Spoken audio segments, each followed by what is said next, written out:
छोलिया हो या लोबिया, सफेद चने या काले चने, सब कुछ मजेदार बने। हुथी इजराइल की जंग को देखते हुए ये वो दो तस्वीरें आपके सामने जहां हुथी का बैलिस्टिक मिसाइल से हमला हुआ और इजराइल ने सना पर हमलों को अंजाम दिया, जिससे साफ है कि किस तरीके से इजराइल बड़े स्तर पर जैसे पहले हिजबुल्लाह का खात्मा कर चुका है, वहीं अब उसके निशाने पर हुथी भी है। लेकिन ये वो हुथी है जिसने तेल अवीव पर सीधे वॉरहेड के जरिए जिस तरीके से क्लस्टर बॉम्ब का इस्तेमाल करते हुए हमला किया था, उसके बाद इजराइल ने सीधे सना को टारगेट करते हुए उसके प्रेसिडेंशियल कॉम्प्लेक्स के साथ साथ इंपॉर्टेंट इंफ्रास्ट्रक्चर यानी पावर स्टेशंस और ऑयल डिपो को टारगेट किया। लेकिन अब ये एक और बड़ी तस्वीर जिससे साफ है कि किस तरीके से हमलों को अभी भी दिया जा रहा है अंजाम। एक और बड़ी खबर है और आपको बता दें, रूस के दागिस्तान में भूकंप के तेज झटकों को लेकर फिलहाल ये खबर है, जहां 6 तीव्रता के भूकंप से रूस के तटीय इलाकों में हड़कंप मच चुका है। आपको बता दें, कैस्पियन सागर के नजदीक तेज भूकंप से खौफ और चेचन्य और कजाकिस्तान, अजरबैजान में भी धरती कांपी है। और रूस के ही रोस्तोव में एयर रेड अलर्ट, जहां रूस के रिहायशी इलाकों में हमले का अलर्ट है और रोस्तोव के ही 15 इमारतों पर ड्रोन से हमला हुआ है। रोस्तोव के 3 इलाकों में स्वॉर्म ड्रोन अटैक।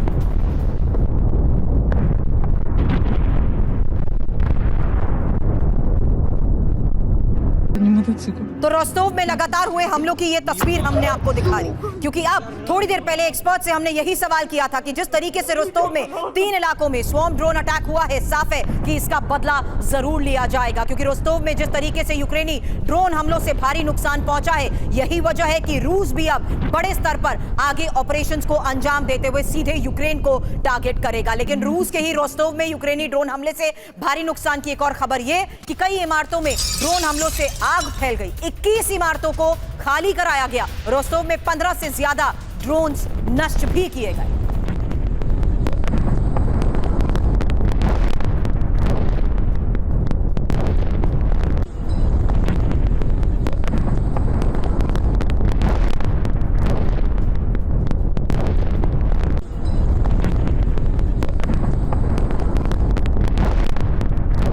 और रूस पर नॉनस्टॉप हमले की तस्वीर भी अब आपके सामने, जहां रोस्तोव में लगातार हुए ड्रोन अटैक्स को लेकर खबर, रिहायशी इलाके टारगेट पर रहे। हालांकि कई मकानों में कैसे आग लगी उसकी भी तस्वीर आपके सामने, जहां साफ है कि कैसे लगातार रूस को टारगेट करते हुए अब रोस्तोव पर हमलों को अंजाम दिया गया। हालांकि रूस पर हमला, पुतिन को ट्रंप का धोखा, क्योंकि अलास्का समिट के बाद रूस पर 40% हमले बढ़ चुके हैं और 15 अगस्त के बाद रूस पर 6 बड़े हमले किए गए हैं। 27 अगस्त रोस्तोव रिहायशी इलाके पर ड्रोन हमला, 25 अगस्त कुर्स्क जहां न्यूक्लियर प्लांट पर हमला हुआ, 24 अगस्त सेंट पीटर्सबर्ग जहां ऑयल रिफाइनरी को टारगेट किया गया। उससे पहले 23 अगस्त जहां सोची और पुलकोवो पर भी एयरपोर्ट पर हमले को लेकर खबर आई थी। उससे पहले 21 अगस्त सारातोव एंगल बेस पर हमला हुआ था। 20 अगस्त वोरोनिश मिलिट्री फैसिलिटी पर हमला।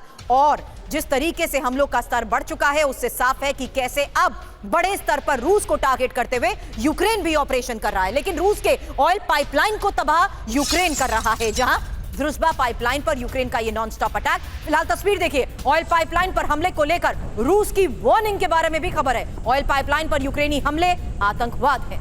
पाइपलाइन पर हमले से यूरोपीय देश भी यूक्रेन से नाराज हैं।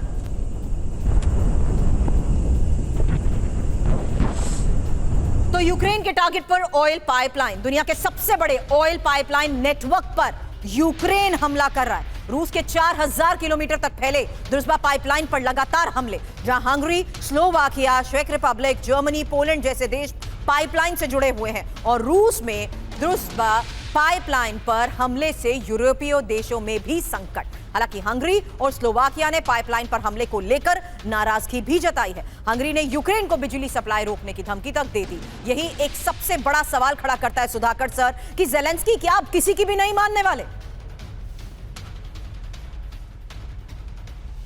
ज़ेलेंस्की अभी वो डेस्परेट स्टेटस में आ चुके हैं। उनको खुद को एहसास तो पहले से था, आज के दिन में एज अ प्रेसिडेंट उनकी लेजिटिमेट स्टेटस नहीं है, तो ये उनको अच्छी तरह मालूम है। नंबर 2, अभी जो पीस टॉक की जो रुपया अभी शुरू हुआ है, इसमें जो भी कुछ कह रहे हैं वो उनको ये पता है, अच्छी तरह मालूम है, उसका ना कोई मान्यता है ना कोई वजन है।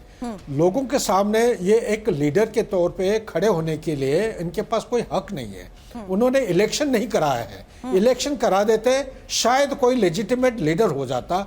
ये सारे मामलों को अगर मद्देनजर रखते हैं तो आपको पता चलेगा कि ज़ेलेंस्की का बिहेवियर जो है वो क्यों है। इसीलिए मैं कहना चाहता हूं आने वाले समय में ये बहुत ही खतरनाक साबित होंगे।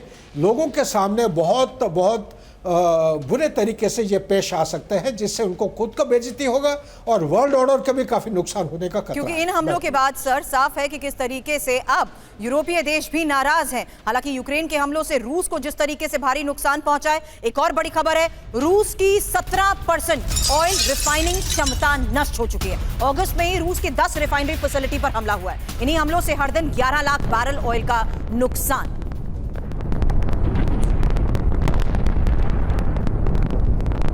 तो रूस के ऑयल इंफ्रास्ट्रक्चर पर हमला, बड़ी खबर है, जहां यूक्रेनी हमलों से रूस की ऑयल फैसिलिटी को भारी नुकसान और अगस्त में ही 10 रूसी रिफाइनरी पर हमले किए गए हैं। हालांकि इन हमलों से रूस की ऑयल रिफाइनिंग क्षमता 17% तक घटी है। हमलों से हर दिन 11 लाख बैरल तेल का नुकसान भी हुआ है। द्रुज़बा और उस लुगा रूट से हर दिन 5 लाख बैरल निर्यात घटा भी है और कई प्लांट में रिपेयरिंग की वजह से तेल उत्पादन रुका भी है। लेकिन इस बीच एक और बड़ी खबर, जहां यूक्रेन में नेटो सेना को अमेरिका का समर्थन। हालांकि इंटेलिजेंस और एयर सपोर्ट से अमेरिका अब मदद करेगा। विमान, रसद और ग्राउंड रडार अमेरिका देगा। यूरोपीय अधिकारियों के हवाले से फाइनेंशियल टाइम्स की रिपोर्ट क्या बड़े दावे कर रही है। रूस ने यूक्रेन में नेटो सैनिकों की तैनाती का विरोध किया है। तो यूक्रेन में नेटो सेना, ट्रंप का समर्थन। हालांकि यूक्रेन में नेटो सैनिकों की तैनाती का समर्थन अमेरिका करेगा और नेटो सैनिकों को मिलेगा अमेरिकी इंटेलिजेंस और एयर सपोर्ट। विमान, रसद और ग्राउंड रडार से यूक्रेन को अमेरिका मदद करेगा और यूक्रेन को सुरक्षा गारंटी देने की यूरोप की योजना का ट्रंप समर्थन भी करेंगे। अब यूरोपीय अधिकारियों के हवाले से फाइनेंशियल टाइम्स की ये रिपोर्ट दावे कर रही है कि रूस ने यूक्रेन में बाहरी सैनिकों की तैनाती को हालांकि खारिज कर दिया है। Professor Rajan, I want you to make me understand, क्या ये उसी का नतीजा है कि अमेरिका ने यूक्रेन को खुली छूट दे दी है कि किसी भी स्तर पर जाकर हमले करे? क्योंकि रशिया में जिस तरीके से ऑयल रिफाइनरीज को टारगेट किया गया है, क्या ये उसी का नतीजा है? दूसरी तरफ ट्रंप के ये फैसले जो नेटो को पूरी तरीके से सपोर्ट करते हुए नजर आ रहे हैं। देखिए, पहले तो यह बता दूं कि ट्रंप का फैसला नेटो को थोड़ा सा मुझे लगता है सुरभि की पूरी तरह से सपोर्ट नहीं कर रहे हैं। उसका कारण यह है कि अगर पूरी तरह सपोर्ट करते तो केवल इंटेलिजेंस शेयरिंग की जो बात उन्होंने की उतना नहीं करते। इसके अलावा वो जैसे कि फाइटर जेट देने की बात को, डायरेक्टली फाइटर जेट भी चाहे तो यूक्रेन को दे सकते हैं और भी जो डेडली मिसाइल है वह भी दे सकते हैं और बात तो हो सकती है कि नेटो के मेंबर्स भी दे सकते हैं, लेकिन ऐसा कुछ नहीं कर रहे हैं। तो यानी यूरोप की जो नीति है एक तरह से काफी हिपोक्रिटिकल है। अगर यूरोप भी बोले कि हम अपनी आर्मी को सवाल इसीलिए भी क्योंकि आप डायरेक्टली तो यूक्रेन को मदद नहीं कर रहे, लेकिन यूक्रेन के थ्रू तो अमेरिका मदद पहुंचा ही रहा है ना। सॉरी, नेटो देशों के थ्रू या यूरोप के देशों के थ्रू तो मदद पहुंचा रहे हैं ना। जी, अमेरिका यूरोप के माध्यम से पहुंचा रहा है। अमेरिका क्या बोल रहा है कि मैं आपको बेचूंगा यूरोपियन यूनियन को और यूरोप अगर देना चाहे तो यूक्रेन को दे सकता है। तो अमेरिका अपना फायदा रखना चाहता है और यूरोप के माध्यम से यूक्रेन की मदद करना चाहता है। तो और नेटो की मेंबरशिप भी बोल चुके हैं ट्रंप की वो नहीं देंगे और यह भी बोल रहे हैं कि फुल फ्लेजेड जो फोर्सेस नेटो भेज सकता था वह भी नहीं भेजेंगे। तो एक तरह से लिमिटेड रूस को एक इंगेज करके रखना है और अपने जो सामान है डिफेंस के या दूसरे जो तेल इत्यादि उसको बेचते रहना है। और अभी आपने देखा कि आपने बताया कि ईरान पे वही तेल जहां पे वहां हमला किया, रूस को वहां पे फंसा दिया और अब आपने बताया कि वेनेजुएला में अमेरिका फंसा रहा है। तो आखिर क्या पॉलिसी है? पहले पॉलिसी है कि जो भी एनर्जी एक्सपोर्टिंग कंट्री है उसको डिस्ट्रॉय अप कर दो, उसको कॉन्फ्लिक्ट में एंगेज कर दो और अपने जो तेल है अमेरिका वो बेचने की कोशिश करेगा। अपने जो डिफेंस प्रोडक्ट्स हैं वो सारे विश्व में बेचने की बात करेगा, जिसकी बात सुधाकर सर बहुत अच्छे तरीके से कर रहे थे कि क्यों जियोपॉलिटिक्स को ट्रंप ने पूरा खराब कर दिया। बिल्कुल। On a lighter note, can we understand the situation in this way कि आप कन्विंस नहीं कर पा रहे तो आप उन्हें कंफ्यूज करने की कोशिश कर रहे हैं, लेकिन पुतिन ऐसे में नहीं मानने वाले फिलहाल।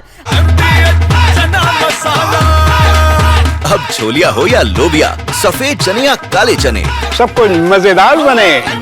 MDH